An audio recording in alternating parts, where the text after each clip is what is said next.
wabarakatuh. Salam berbahagia untuk kita semua. Kami dari kelompok 5 akan mempresentasikan materi yang berjudul Manajemen Database Perbankan yang beranggotakan saya Saiful Firdaus, Siti Widya Parha, dan Dava Alfariji. Baiklah, materi yang pertama akan dijelaskan oleh Siti Widya Parha. Perkenalkan, nama saya Siti Widya Parha, NIM 1914249. Seiring dengan perkembangan software, sistem manajemen database, sekarang ini terdapat banyak software yang dapat mengelola manajemen database yang memiliki keunggulan dan kelemahan masing-masing. Saat ini, banyak bank yang menggunakan database berskala besar dalam mengelola data para nasabahnya. Namun, database berskala besar memiliki berbagai kendala dalam pengelolaan database perbankan. Salah satu kendalanya adalah dalam hal peralatan yang digunakan, yaitu peralatan untuk menyimpan database berskala besar supaya aman dan efisien. Oleh karena itu, database berskala besar membutuhkan biaya dalam pengusahaan sarana dan prasarananya. A. Konsep dasar database. 1. Pengertian database. Apa sih pengertian database itu? Database adalah suatu file yang saling berkaitan antara satu file dengan file lainnya, sehingga membentuk data yang dapat memberikan informasi bagi penggunanya. Database digunakan oleh banyak user, dan dari masing-masing user akan menggunakannya sesuai dengan tugas dan fungsinya. 2. Konsep database. Konsep database adalah kumpulan catatan atau potongan sebuah pengetahuan. Sebuah database yang memiliki penjelasan terstruktur dari fakta yang tersimpan di dalamnya disebut dengan skema. Ada banyak cara untuk mengorganisasikan skema. Struktur database yang dikenal dengan database model atau model data. Yang umum digunakan adalah model rasional yang mewakili semua informasi dalam bentuk tabel yang saling berhubungan, terdiri dari baris dan kolom. 3. Komponen-komponen dan perangkat database. Ada 4 komponen data processing yang menggunakan sistem database, yaitu A. Perangkat keras atau hardware, penyimpanan sekunder. B. Perangkat lunak atau software, program aplikasi DBMS. C. Data, mempunyai sifat internal atau integritas dari file-file yang terlibat dan terbagi atau share. D. User, pembuat program aplikasi, dan user, pemakai data langsung, DBA atau penanggung jawab. Perangkat database dapat dibuat dan diolah dengan menggunakan program komputer, yaitu yang disebut dengan software atau perangkat lunak, yang digunakan untuk mengelola dan memanggil query database, disebut dengan Database Management System atau DBMS. 4. Fungsi dan tujuan database. A. Fungsi database. Fungsi database adalah menghitung menjumlah atau mencari nilai pada suatu database dengan menggunakan syarat tertentu. Adapun manfaat database secara umum yaitu 1. Menentukan kualitas informasi, yaitu secara cepat, akurat, dan relevan, sehingga informasi yang disajikan tidak basi. Informasi akan dikatakan bernilai apabila manfaatnya lebih efektif dibandingkan dengan biaya mendapatkannya. 2. Mengatasi kerangka data atau redundansi data. 3. Menghindari terjadinya inkonsistensi data. 4. Mengatasi kesulitan dalam mengakses data. 5. Menyusun format yang standar dari sebuah data. 6. Dimanfaatkan banyak pengguna atau multi-user. 7. Melakukan perlindungan dan pengamanan data, sehingga setiap data hanya bisa diakses atau dimanipulasi oleh pihak yang diberi otoritas dengan memberikan login dan password terhadap tiap data. 8. Menyusun pandangan atau view abstraksi dari data.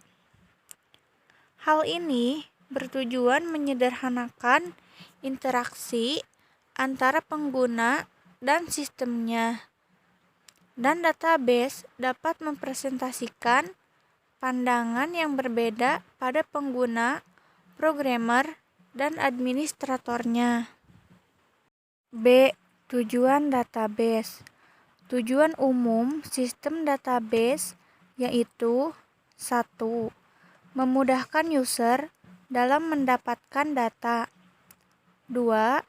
Menyediakan tempat untuk penyimpanan data yang relevan.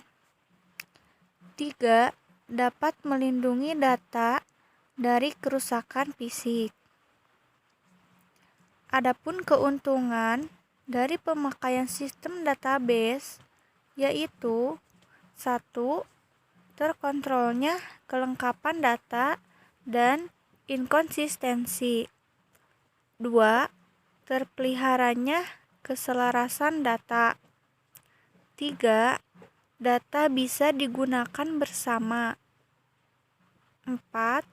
Memudahkan penerapan standarisasi. 5. Memudahkan penerapan batasan pengamanan. 6. Terpeliharanya integritas data. 7. Terpeliharanya keseimbangan perbedaan kebutuhan data. 8. Program atau data independen. Selain keuntungan, ada juga kelemahan sistem database, yaitu 1. Memerlukan tenaga spesialis. 2. Kompleks atau rumit. 3. Memerlukan tempat yang besar. 4. Mahal dalam implementasinya. 5. Penanganan proses recovery dan backup sulit. Dan yang terakhir yaitu kerusakan pada sistem database dapat mempengaruhi departemen yang terkait. Baiklah, untuk selanjutnya akan dijelaskan oleh saya sendiri mengenai Sistem Manajemen Database atau DBMS. Apa itu DBMS? Sistem Manajemen Database adalah perangkat lunak yang memiliki sistem yang memungkinkan pemakai membuat, memelihara, mengontrol, dan mengakses basis data secara praktis dan efisien. Dan apa saja fitur dari DBMS tersebut? Pertama, keamanan. Kedua, independensi. Ketiga, kongruensi atau data sharing. Keempat, integritas. Kelima, pemulihan. keenam perangkat produktivitas. Dan apa saja kegiatan DBMS, yaitu mengendalikan pembuatan, pemeliharaan, dan penggunaan struktur penyimpanan database organisasi sosial dan penggunanya. Dan adapun tujuan, fungsi, dan manfaat DBMS. Pertama, dari tujuannya untuk menyediakan tinjauan data bagi user, sistem menyembunyikan informasi mengenai cara data disimpan dan dapat diambil secara efisien. Dan untuk fungsinya, pertama, menyimpan, pengambilan, dan perubahan data. Kedua, menyebarkan katalog yang dapat diakses. Ketiga, mendukung transaksi dan komunikasi data. Keempat, melayani kontrol, konkurensi. Kelima, melayani recovery, authorization, integritas, data independence, and utility. Adapun manfaat dari DBMS, pertama, mengatasi kerangka, redusensi data, menghindari terjadinya inkonsistensi data, mengatasi kesulitan dalam mengakses data, menyusun format yang standar dari data, banyak pemakai atau multi-file user, melakukan perlindungan dan pengamanan data atau data security, terakhir menyusun integritas dan independensi data. Dan selanjutnya mengenai keunggulan DBMS. Apa saja keunggulan DBMS? Pertama, mengurangi pengurangan data. Kedua, mencapai independensi data. Ketiga, mengintegrasikan data dari beberapa file. Keempat, mengambil data secara tepat. Kelima, meningkatkan keamanan data. Keenam, terbaru atau up to date. Dan selain ada keunggulan dari DBMS, DBMS pun memiliki kelemahan. Kelemahannya ada pun sebagai berikut. Pertama, perangkat lunak yang mahal. Kedua, konfigurasi perangkat keras yang besar. Ketiga, mempekerjakan dan mempertahankan DBA. Dan adapun model sistem manajemen database, pertama berbasis objek, meliputi entity relationship, semantik, fungsional, objek oriental. Kedua, berbasis record, meliputi data yang relevan atau relation, data hierarki atau hierarchical, data jaringan. Ketiga, berbasis data, meliputi konseptual, fisikal, implementasi. Dan adapun struktur dan sifat database, pertama, strukturnya meliputi data, informasi, tabel, dan file atau kolom. Kedua, ada sifat, meliputi internal, dan terbagi atau share. Perkenalkan, nama saya Daval Fariji, NIM 19 14 276. D. Aplikasi Sistem Manajemen Pemrosesan Transaksi Bank. 1. Pengertian. Sistem informasi yang digunakan untuk mengumpulkan informasi dengan memproses data transaksi dalam sebuah bank dalam jumlah besar. 2. Peranan sistem pemrosesan terhadap online banking.